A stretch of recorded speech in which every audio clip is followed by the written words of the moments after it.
ہم شان گھاٹ کے نزدیک ہیں. کیا تمہارے آدمی آ گئے ہیں؟ میرے آدمی گھاٹ پر ہی ہیں. وہ ہلکے نیلے رنگ کی ایک چھوٹی کشتی میں نورما تک آئیں گے. اپنے آدمیوں سے پوچھو کہ انہیں بوٹ نظر آ رہی ہے کیونکہ ہم ہاربر سے نزدیک ہیں. کینی مین میرا مطلب سمجھ گیا اور کسی دوسرے فون سے اپنے آدمیوں سے رابطہ کرنے لگا. پھر وہ بولا, ہاں انہوں نے نورما دیکھ لی ہے, تم کشتی آگے لا سکتے ہو. دشمن نورما کے نرغے سے نکل جانے سے ہوشیار ہو گئے. انہوں نے ریڈیو پر دھمکیاں بھی دی تھی. تم فکر مت کرو, میرے آدمیوں نے دیکھ لیں گے. اپنے آدمیوں پر اتنا بھروسہ مت کرو. مرفی کو بھی تم اپنا آدمی سمجھتے تھے. فون بند کر کے میں نے مارشل سے کہا, تم ٹھیک جگہ پر لائے ہو, ہاربر پر چلو, خطرے والی بات نہیں ہے. پر میرے لیے تو ہے, کینی مین کے آدمی مجھے نہیں بخشیں گے. فکر مت کرو, تم نے میرے ساتھ پورا تعاون کیا ہے, کوئی تمہارا بال بھی باقا نہیں کر سکتا. میری تسلی کے باوجود اس کی فکر کم نہیں ہوئی تھی. سامنے سے ایک چھوٹی نیلے رنگ کی بوٹ آ رہی تھی. اس میں کینی مین کے آدمی تھے. اس وقت مارشل نے وہ کیا جو میرے وہم و گمان میں بھی نہیں تھا. اس نے اچانک بوٹ کو اس ننھی سی کشتی پر چڑھا دیا اور پلک جھپکنے میں وہ ننھی سی کشتی کچل کر غائب ہو گئی. بوٹ بری طرح اچھلی. میں دیوار سے جا ٹکرایا. یہ کیا کر رہا ہے حرامزادے؟ میں دھاڑا, مگر حرامزادہ وہ سب کچھ بھول کر میرے شانے سے گرنے والی شارٹ گن اٹھانے کے لیے دیوار نوار ڈپک رہا تھا جو اس کے پاس ہی گری تھی. اس نے گن اٹھائی اور گھماتے میری طرف فائر کیا, لیکن محض کلک ہو کر رہ گیا. میں نے فرش سے اٹھتے کہا, شارٹ گن خالی ہے. اسی لمحے میری نظر تیزی سے نزدیک آتی جیٹی پر پڑی. وقت بالکل نہیں تھا. میں نے عقبی عرشے کی طرف جست لگائی اور مارشل کو حیران پریشان چھوڑ کر پانی میں کود گیا. اگلے لمحے بوٹ ایک خوفناک دھماکے کے ساتھ جیٹی سے ٹکرائی تھی. دھماکے کی شدت میں نے زیر آب بھی محسوس کی اور پانی کی سطح روشنی سے بھر گئی. میں نے اوپر آنے کے بجائے مزید گہرائی میں غوطہ لگایا اور جیٹی سے دور جانے لگا. اسی لمحے کشتی کا ایک پروپیلر گھومتا ہوا میرے پاس سے گزرا. شاید کشتی کے چیتھڑ اڑ گئے تھے. مارشل کے بارے میں مجھے یقین تھا, وہ مارا گیا تھا. اس کے بچنے کا سوال ہی پیدا نہیں ہوتا تھا کیونکہ میں خود بھی بامشکل کود سکا تھا. غالباً میرے پانی میں گرنے سے پہلے ہی بوٹ جیٹی سے جا ٹکرائی تھی. کچھ آگے نکل کر میں نے اوپر کا رخ کیا اور پانی سے سر نکال کر گہرا سانس لیا. جیٹی الاؤ بنی ہوئی تھی. اس پہ کھڑی 3 عدد دوسری کشتیاں بھی اس تباہی کی زد میں آئی تھیں. میں نے گھوم کر اسپیڈ بوٹ تلے کچل جانے والی کشتی کے لوگوں کو دیکھا. اس میں 2 افراد سوار تھے. وہ کہیں نظر نہیں آ رہے تھے, البتہ کشتی کے چند ٹکڑے ضرور سطح آب پر تیرتے نظر آئے. میں نے پلٹ کر جیٹی کے محفوظ حصے کی طرف تیرنا شروع کر دیا. اوپر مجھے چند افراد بھاگتے دوڑتے نظر آ رہے تھے. میں تیرتا ایک تختے سے لٹکا سیڑھی تک پہنچا. اوپر سے کسی نے جھانک کر پوچھا, کون ہو؟ بوٹ کا بچنے والا واحد مسافر. اپنی شناخت کراؤ. اب چہرے کے ساتھ ایک عدد ریوالور بھی جھانک رہا تھا. وہ کس خوشی میں؟ پہلے مجھے اوپر آنے دو. میں بدستور اوپر چڑھتا رہا. مجبوراً وہ پیچھے ہٹ گیا, لیکن اس کا موڈ آف ہو گیا. اپنا نام بتاؤ. جوزف. اگر تمہیں کینی مین نے بھیجا ہے تو میرے ساتھ آؤ. وہ حیرت انگیز طور پر بدلے ہوئے لہجے میں بولا, 1 منٹ, پہلے کینی مین سے میری بات کراؤ. میں نے ہلے بغیر کہا. اس پر اس نے دوبارہ رنگ بدلا اور ریوالور مجھ پر تان لیا. چلو میرے ساتھ, ورنہ گولی مار دوں گا. مجھے تو ان کے ساتھ جانا ہے. میں نے اس کے عقب کی طرف اشارہ کیا. تم مجھے دھوکہ نہیں دے سکتے, چلو میرے ساتھ. اس نے متاثر ہوئے بغیر کہا, یہ ہمارے ساتھ جائے گا. اس کے عقب میں آنے والے شخص نے اس کی گدی پر پستول رکھا. اس کے ساتھ کینی مین کے ٹھکانے پر ملنے والی سیاہ فام لڑکی تھی جس نے بال اخروٹی رنگ میں رنگ رکھے تھے. ریوالور والا نروس ہو گیا, اس لیے جب میں نے اس سے ریوالور چھینا تو اس نے مزاحمت نہیں کی. میں نے لڑکی سے پوچھا, تمہارے دشمن زیادہ ہی تیز رفتار نہیں ہیں, تم سے پہلے سے موجود تھے. یہ اتفاق ہے, وہ بولی. اس کا ساتھی ریوالور والے کو لے کر ایک طرف چلا گیا. اس نے مجھ پر قطعی توجہ نہیں دی. لڑکی نے میرا ہاتھ تھاما. چلو میرے ساتھ. کینی مین کے پاس؟ نہیں, تمہیں کسی اور جگہ رکھا جائے گا. اس صورت میں پہلے کینی مین سے بات کرنا پسند کروں گا. وہ کچھ دیر مجھے گھورتی رہی, پھر موبائل نکال کر اس پر نمبر ڈائل کیا. فادر, میں مورنا بول رہی ہوں, جوزف آپ سے بات کرنا چاہے گا. اس نے موبائل میری طرف بڑھا دیا. کینی مین, مورنا مجھے کہیں لے جانا چاہ رہی ہے. اس کے ساتھ بے دھڑک چلے جاؤ. مرفی والے واقعے پر مجھے افسوس ہے, تم اسے سب بتا دینا, رپورٹ مجھ تک پہنچ جائے گی. مجھے اسلحہ چاہیے, اپنی حفاظت کے لیے. میں صرف تم لوگوں پر انحصار نہیں کر سکتا. اس وقت بھی میں اپنی جان نہ بچاتا تو شارک مچھلیاں مجھے ہضم کر رہی ہوتی یا کرنل بوگارٹ بنفس نفیس میرے سر میں سوراخ کر دیتا. اوکے, فون مورنا کو دو, یہ تم سے مکمل تعاون کرے گی. میں نے موبائل مورنا کو دے دیا. اس نے کینی مین کی بات سنی اور پھر موبائل آف کر دیا. تم فکر مت کرو, سب تمہاری مرضی کے مطابق ہوگا. اب چلو یہاں سے, پولیس آنے والی ہوگی. ہاربر سے ذرا فاصلے پر مورنا کی شاندار سی کار پارک تھی. چمکتے سرخ رنگ کی اس کار کی صورت اسپورٹس کار سے ملتی تھی. جب مورنا نے اسے اسٹارٹ کیا تو رفتار میں بھی اسپورٹس کار ثابت ہوئی. مورنا نے گیئر بدلا. راستے میں کیا ہوا تھا؟ میں نے غیر ضروری تفصیلات نکال کر اسے راستے میں ہونے والے واقعات کے بارے میں بتا دیا. وہ چپ چاپ سنتی رہی. آخر میں بولی, یعنی کشتی پر جانے والے سارے افراد مر چکے ہیں سوائے تمہارے. میں نے محسوس کیا کہ اس کے سوال کی تہ میں شک تھا. اگر تم یہ سوچ رہی ہو کہ یہ سب میں نے کیا ہے تو سوال یہ ہے کہ مجھے سب کرنے کی کیا ضرورت تھی. مرفی نے مجھے اغوا کرنے کی کوشش کی, وہ میرے ہاتھوں مارا گیا. اس کے ساتھ ہی والٹر کی ہلاکت شارک سے ہوئی, اسے بھی میں نے پانی میں دھکا دیا تھا. لیکن کشتی کے دونوں ملازموں کو مرفی اور والٹر نے مارا تھا. کم سے کم مارشل نامی شخص نے مجھے یہی بتایا تھا. اس نے کشتی کے پائلٹ کی جگہ لے لی تھی. بوٹ اس کی وجہ سے تباہ ہوئی. جب اس نے دیکھا کہ میں اسے کینی مین کے حوالے کرنے جا رہا ہوں تو اس نے بوٹ تمہارے آدمیوں کی کشتی پر چڑھا دی اور مجھ سے شارٹ گن چھیننے کی کوشش کی. اسے بوٹ کے رخ کا خیال نہیں رہا. خوش قسمتی سے ایک لمحے پہلے مجھے بوٹ سے چھلانگ لگانے کا موقع مل گیا تھا. میں تم پر شک نہیں کری, لیکن اس معاملے میں ہم بالکل تاریکی میں ہیں. آخر مرفی تمہیں کہاں لے جا رہا تھا؟ اس نے تو نہیں بتایا, لیکن مارشل نے کسی لیزر نامی شخص کا ذکر کیا تھا جو کبھی نسل پرست سفید فارم لیڈر رہا تھا. لیزر آج کل کرنل بوگارٹ کے لیے کام کر رہا ہے اور مرفی کا رابطہ لیزر سے تھا. مورنا نے اسٹیئرنگ پر ہاتھ مارا. یہ کی نا تم نے کام کی بات. میں نے عقبی آئینے میں دیکھا. ایک سیاہ کار خاصی دیر سے نظر آ رہی ہے. ہمارا تعاقب ہو رہا ہے. فکر مت کرو, میں نے اسے دیکھ لیا ہے. اس سے چھٹکارا مشکل نہیں ہے. تو حاصل کرو نا چھٹکارا. جب وہ گولیوں کی بوچھاڑ کر کے نکل جائیں گے تب تمہیں خیال آئے گا.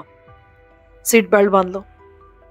مورنا نے رفتار بڑھاتے ہوئے کہا اور اچانک کار ایک ذیلی سڑک پر موڑ دی جس کے دونوں طرف عالی شان مکانات تھے. ان کے گرد وسیع رقبہ تاروں سے گھرا ہوا تھا. سڑک بل کھاتی جا رہی تھی اور اس کے دائیں بائیں بے شمار راستے نکل رہے تھے.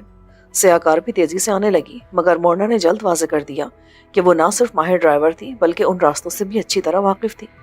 وہ اتنی تیزی سے دائیں بائیں بل کھاتی سڑک پر کار گھما رہی تھی کہ کوئی ناواقف شخص اس طرح کار نہیں چلا سکتا تھا. ذرا سی دیر میں سیاہ کار نہ جانے کہاں رہ گئی. اس کی طرف سے مطمئن ہو کر مورنا نے کار ایک کچے راستے پر اتار دی. اس نے رفتار ہلکی کر دی. وہ سست روی سے کار چلاتی ایک خاردار تاروں سے گھرے احاطے کے سامنے رک گئی. سال خوردہ سا دروازہ تھا. مورنا نے کار سے اتر کر اس کے دونوں جالی دار دروازے کھولے اور پھر کار اندر لے گئی. احاطے کے وسط میں گھنے درختوں کے درمیان ایک لکڑی کا کیبن تھا. اس کی حالت سے لگ رہا تھا کہ اسے عرصے سے استعمال نہیں کیا گیا. مورنا نے مرکزی دروازہ کھولا. یہ بھی ان لاک تھا.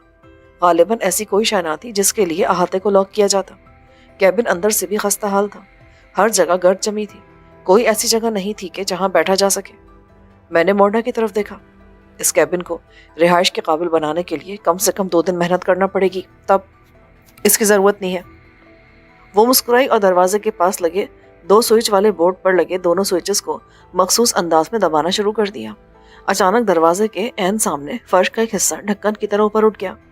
اس سے سیڑھیاں نیچے جا رہی تھیں. چلو نیچے. میں نے ناگواری سے کہا. کیا میرے لیے کوئی کھلی جگہ نہیں ہے جو اس چوہے دان میں ڈالا جا رہا ہے؟ تم آؤ تو تمہیں بالکل محسوس نہیں ہوگا کہ تم کسی تہہ خانے میں ہو. میں نے بادل ناخواستہ اندر قدم رکھا. سیڑھیاں صاف ستھری تھیں اور اوپر جمی گرد کا ایک ذرہ بھی یہاں نہیں تھا. زمین سے کوئی 20 فٹ نیچے تہہ خانے کا فرش تھا. اس وسیع اور اس تہہ خانے میں سہولت کی ہر ممکن شے دینے کی کوشش کی گئی تھی. لکڑی سے پارٹیشن کر کے 2 عدد چھوٹے بیڈ روم بمائے باتھ روم کے بنائے گئے تھے. لیونگ روم کے ساتھ کچن تھا. لیونگ روم میں ایک بڑے سائز کا ٹی وی اور اس سے منسلک آڈیو ویڈیو کے آلات تھے. ایک طرف دیوار گیر الماری تھی. میں نے اسے کھولنے کی کوشش کی لیکن وہ مقفل تھی. اسے مت چھڑو, مورنا نے کہا. اس نے اپنا کوٹ اتار کر صوفے پر ڈال دیا تھا. نیچے اس نے مختصر سی بنیان پہن رکھی تھی. اوپر کے مقابلے میں تہہ خانے کی فضا خوشگوار حد تک گرم تھی. کچھ کھاؤ گے؟ بالکل, لیکن خیال رہے گوشت والی کوئی شے نہ ہو, اور میں شراب بھی نہیں پیتا. تب میں بٹر ایگ سینڈوچ بنا لیتی ہوں. وہ کچن کی طرف چلی گئی. اس کے جاتے ہی میں نے دوبارہ الماری کا جائزہ لیا. اس کا تالا سادہ سا تھا. میں نے تلاش کی تو ٹی وی ٹرالی کے ایک خانے میں اوزاروں کا باکس مل گیا. اس میں کئی اقسام کے اسکرو ڈرائیور اور کی اوپنر تھے. میں نے چند منٹ میں الماری کا تالا کھول لیا. مورنا کچن میں مصروف تھی. وہ جگہ نظروں سے اوجھل تھی, اس لیے وہ مجھے الماری کھولتے نہ دیکھ سکی. الماری کھلتے ہی میں دنگ رہ گیا. اندر سلیقے سے کئی اقسام کا اسلحہ چنا ہوا تھا. اس میں پستول, semi automatic pistol, short guns, rifles, machine گنیں اور سب سے زیادہ خطرناک شے راکٹ لانچر رکھے تھے۔ روسی ساختہ یہ RPG-70 گرینیڈ لانچر جنگوں میں استعمال کیے جاتے رہے، خاص طور سے افغان جنگ میں ان لانچرز کا بے پناہ استعمال ہوا تھا۔ افغان مجاہدین نے ان کی مدد سے طیارے اور ہیلی کاپٹر تک مار گرائے تھے۔ میں نے الماری کا لاک دوبارہ بند کیا اور اوزاروں کا بکس بھی ایسے ہی رکھ دیا کہ وہ چھڑا ہوا نہ لگے۔ پھر میں باتھ روم چلا گیا۔ سر اور ہاتھ پیروں میں سمندری ریت کے ذرات پھنسے تھے۔ میں نے غسل کیا اور تقریباً خشک ہو جانے والے کپڑے جھاڑ کر پہن لیے۔ باہر آئے تو مورنا کافی اور سینڈوچز کے ساتھ منتظر تھی۔ جلدی شروع کر دو ورنہ ٹھنڈے ہو جائیں گے۔ میں نے کھانے سے انصاف شروع کیا۔ مس مورنا، یہ ٹھکانہ کیا خاص مقاصد کے لیے ہے؟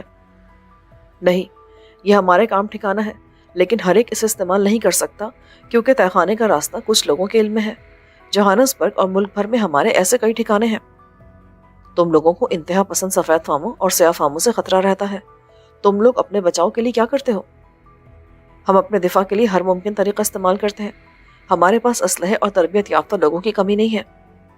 لیکن کیا تمہارے دشمن زیادہ طاقتور نہیں ہیں؟ وہ نہ صرف سفید فاموں کو اکساتے ہیں بلکہ ارد گرد کے ممالک کے انتہا پسند سیاہ فام گروہوں کی بھی مدد کرتے ہیں۔ تمہارا مطلب کیا ہے؟ مورنا، تمہارے خیال میں انتہا پسندی اس خطے کا بیج ہے؟ نہیں، بلکہ یہ بیج بین الاقوامی طاقتیں اس براعظم میں ٹرانسپلانٹ کر رہی ہیں تاکہ اس خطے میں کوئی بھی منظم حکومت قائم نہ ہونے پائے جو ان کے مفادات کی راہ میں رکاوٹ بنے۔ تم بین الاقوامی سیاست پر تو خوب بول لیتے ہو۔ اس لیے کہ میں گزشتہ کئی مہینے سے یہی سیاست ہوتے دیکھ رہا ہوں۔ بین الاقوامی طاقتیں، خاص طور سے شمالی امریکہ اور یورپ کے طاقتور ممالک، مل کر افریقہ اور کسی حد تک پسماندہ ایشیا کو غیر مستحکم کرنے کے منصوبے پر کام کر رہے ہیں۔ وہ ہنس پڑی۔ میں نہیں سمجھتی کہ ہمارا مسئلہ اس حد تک خوفناک ہے۔ اس ملک کے قدیم نسل پرست ہیں جو کرنل بوگارٹ جیسے لوگوں کی سرپرستی کر رہے ہیں۔ یہی تو تم لوگوں کی غلط فہمی ہے۔ کرنل قدیم نسل پرستوں کا نہیں بلکہ سامراجی طاقتوں کا ایجنٹ ہے۔ اس خطے میں سفید فاموں کے خلاف پرتشدد تحریک بھی انہی سامراجی طاقتوں کے اسلحے سے جاری ہے۔ اس کا مقصد سوائے اس کے اور کچھ نہیں کہ ان طاقتوں کو افریقہ میں فوجی قبضہ جمانے کا موقع ملے۔ مورنا کسی قدر کشمکش میں نظر آنے لگی۔ اگر یہ بات ہے تو کینیمن جیسا ذہین شخص ان سب باتوں سے لا علم کیوں ہے؟ میرا خیال ہے وہ لا علم نہیں ہے بلکہ خطرے کی شدت کو کم کر کے پیش کر رہا ہے، ورنہ عین ممکن ہے اس کے اکثر ساتھی یہ سوچ کر ہی حوصلہ ہار جائیں کہ ان کا سامنا سپر طاقتوں سے ہے۔ یہی بات ہوگی، ورنہ کینی مین لا علم نہیں رہ سکتا۔ مورنا نے سر ہلا کر کہا۔ حالانکہ کینی مین اپنے اندر گھسے ہوئے غداروں سے بھی لا علم تھا۔ اس نے مجھے مرفی جیسے ایجنٹ کے حوالے کر دیا تھا۔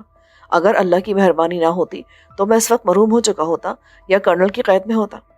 مورنا نے میری طرف دیکھا۔ لگتا ہے تم اس خطے کے مسائل سے بہت زیادہ دلچسپی ہے۔ بہت زیادہ، ورنہ اب تک کیا دھکے نہیں کھا رہا ہوتا۔ تم فکر مت کرو، کینی مین جلد تمہیں جہاں کہو گے وہاں بھجوا دے گا۔ اس کا حکومت پر بھی اثر و رسوخ ہے۔ میں لندن جانا چاہتا ہوں، جلد از جلد۔ کینی مین تمہاری مدد کا فیصلہ کر چکا ہے۔ وہ مجھے مطمئن کرنا چاہ رہی تھی۔ میرا خیال ہے تمہیں سردی لگ جائے گی۔ میں نے اسپورٹس ٹائپ بنیان سے جھلکتے سیاہ فام شباب کو دیکھ کر کہا، بہتر ہوگا تم کوٹ پہن لو۔ لگتا ہے تمہیں لڑکیوں سے دلچسپی نہیں ہے۔ ایسا نہیں ہے۔ کیا تم میرے ساتھ رہو گی؟ 24 گھنٹے، سمجھ لو فادر نے مجھے تم پر مسلط کر دیا ہے۔ میں رات کو اکیلا سونے کا عادی ہوں۔ میں نے رکھائی سے کہا اور اٹھ کر ٹی وی چلا دیا۔ ایک نیوز چینل ٹیون کرتے ہی برباد ہونے والی جیٹی سامنے آئی۔ شعلے سرد پڑ گئے تھے، کہیں کہیں سے دھواں اٹھ رہا تھا۔ ایک شوخ قسم کی لڑکی مائک تھامے کھڑی تھی۔ پولیس کے مطابق حادثے میں بوٹ میں سوار 3 افراد مارے گئے تھے۔ ان کے علاوہ جیٹی پر کھڑی ایک کشتی کا نگران بھی ہلاک ہوا ہے۔ ان میں وہ 2 شامل نہیں ہیں جو اس پیٹر بوٹ تلے کچل کر مرے تھے۔ میرا خیال ہے وہ بچ گئے ہوں گے۔ تربیت یافتہ آدمی تھے، اتنی آسانی سے نہیں مرتے، اور اگر مارے بھی گئے ہوں گے تو ہمارے آدمیوں نے پولیس کی آمد سے پہلے ان کی لاشیں وہاں سے ہٹا لی ہوں گی۔ پولیس بھی بات چھپا رہی ہے۔ اس نے 2 لاشوں کا ذکر گول کر دیا ہے جو پہلے ہی بوٹ کے نچلے حصے میں ٹکڑوں میں بٹی پڑی تھی، انہیں بھی حادثے کا شکار بنا دیا۔ پولیس اوپر والوں کے اشارے پر کام کری ہے۔ اس معاملے میں فوجی انٹیلیجنس ملوث ہے۔ کرنل بوگارٹ ایک طرح سے اس ایجنسی پر حاوی ہے۔ پھر یہودی بھی اس چکر میں ملوث ہے۔ ان کا اثر و رسوخ اتنا زیادہ ہے کہ پاک میں ہونے والی ہنگامہ آرائی اور قتل و غارت گری میں ملوث ہونے کے باوجود ان کا کہیں نام تک نہیں آیا۔ مورنا نے گہری سانس لی۔ یہودی کہاں طاقتور نہیں ہے؟ جنوبی افریقہ کی معیشت بھی ان کے چنگل میں ہے۔ سونے اور جواہرات کی تجارت پر ان کا قبضہ ہے۔ پھر وہ چونکی، لیکن یہودی سے تمہاری کیا دشمنی ہے؟ پتہ نہیں یہ کیوں میرے پیچھے پڑ گئے ہیں۔ میں نے راستے میں ایک یہودی خاندان کے پاس پناہ لی تھی۔ لنسے والٹر نامی عورت مجھ پر مہربان تھی اور وہ مجھے جوہانسبرگ تک چھوڑنے آ رہی تھی کہ راستے میں ہم پر حملہ ہوا۔ اس حملے میں وہ ماری گئی اور اس کے بعد سے یہودی تمہارے پیچھے ہیں۔ مورنا نے غور کیا۔ اتنی سی بات پر یہودی تمہارے پیچھے نہیں پڑ سکتے کہ ایک یہودی عورت نے ایک غیر یہودی کی مدد کی ہے۔ خدا ہی جانے کیا بات ہے۔ ویسے کیا تم مشہور والٹر خاندان کے سربراہ جانی والٹر سے واقف ہو؟ اسے کون نہیں جانتا؟ اس کا شمار دنیا کے چند امیر ترین لوگوں میں ہوتا ہے۔ جوہانسبرگ کے مہنگے ترین علاقے میں اس کا محل نما مکان ہے۔ جنوبی افریقہ کی شاید ہی کوئی ایسی انڈسٹری ہو جس میں جانی والٹر کا سرمایہ نہ لگا ہو۔ یہ لنسی والٹر اسی جانی کی بیٹی ہے۔ مورنا بھوچنکی رہ گئی۔ یو مین سگی بیٹی؟ سگی اور اکلوتی بیٹی۔ قانون کے مطابق اس کی دولت کی تیسری حقدار تھی، لیکن اب خود اس کی دولت اس کے ورثہ میں تقسیم ہوگی۔ مائی گاڈ، اتنی بڑی بات، اور کسی اخبار میں اس کا ذکر تک نہیں ہوا؟ نہیں، ٹی وی پر میں نے خود دیکھا تھا۔ اس وقت شاید تم نے غور نہیں کیا تھا۔ اس نے سر ہلایا۔ میں اس وقت جوہانسبرگ سے دور تھی۔ بہرحال جانی والٹر کی اکلوتی بیٹی کا مارے جانا معمولی واقعہ نہیں ہے۔ کیوں؟ کیا اس سے آسمان ہل جاتا یا زمین پھٹ جاتی؟ مذاق مت کرو۔ والٹر حکومت کو ہلا کر رکھ دیتا۔ اس نے تو کچھ نہیں کیا۔ ایسا نہیں ہے، اندرون خانہ وہ کچھ نہ کچھ کر رہا ہوگا۔ یہودیوں کا خود حرکت میں آنا اس کی نشانی ہے۔ کیا وہ تم پر شک کر رہے ہیں؟ این ممکن ہے۔ میں نے فوراً تسلیم کر لیا۔ میں اسے اصل بات نہیں بتا سکتا تھا کہ یہودی اس لیے میرے در پہ تھے کہ میں جانی والٹر کا وارث بھی تھا، اس کے بیٹے کی اولاد، اور وہ اپنے مال و دولت میں کسی مسلمان کو حصہ دار بنانے کے لیے تیار نہیں تھے۔ اس سے بڑھ کر ان کے لیے سبکی کی بات اور کیا ہو سکتی تھی کہ اس کٹر یہودی خاندان کا ایک لڑکا مسلمان تھا۔ وہ اس کو مٹانے پر تل گئے تھے، حرف غلط کی طرح۔ ٹی وی والے قیاس آرائیاں کر رہے تھے کہ اس واردات کے پس پشت کیا عوامل تھے۔ ابھی تک یہ طے نہیں ہوا تھا کہ یہ حادثہ تھا یا کوئی تخریب کاری کی واردات۔ پولیس والے بھی کنفیوز تھے اور مزید تحقیقات پر زور دے رہے تھے۔ مورنا نے بور ہو کر ایک تفریحی چینل لگا لیا جہاں سے تفریح کے نام پر واہیات پروگرام دکھایا جا رہا تھا۔ اب میں ذرا آرام کروں گا۔ میں اٹھ کھڑا ہوا۔ آؤ ٹی وی دیکھو، کتنا زبردست پروگرام آ رہا ہے۔ شکریہ، مجھے شوق نہیں ہے۔ ہاں، اور میرے لیے کسی اور لباس کا انتظام ہو سکتا ہے؟ یہ تو بالکل خراب ہو گیا ہے۔ میں منگوا لوں گی، اس نے اسکرین پر نظریں جما کر کہا۔ اگرچہ بھاگ دوڑ زندگی کا لازمی حصہ بن گئی تھی، اس کے باوجود میں تھکن محسوس کر رہا تھا۔ نہا کر اور پیٹ بھر کر کھانا کھانے کے بعد غنودگی سی طاری ہونے لگی تھی۔ اپنے بیڈ روم میں جا کر میں نے دروازہ بند کیا اور قمیض اتارنے لگا کہ اس میں موبائل کی موجودگی کا احساس ہوا۔ پستول سمندر میں گر گیا تھا جب میں نے بوٹ کے تصادم سے پہلے سمندر میں چھلانگ لگائی تھی، لیکن یہ موبائل جیب میں رہ گیا تھا۔ میرا خیال تھا کہ پانی میں جانے کے بعد وہ بیکار ہو گیا ہوگا، لیکن جب اس کا کھلنے والا حصہ ہٹایا تو اندر روشنی جل اٹھی۔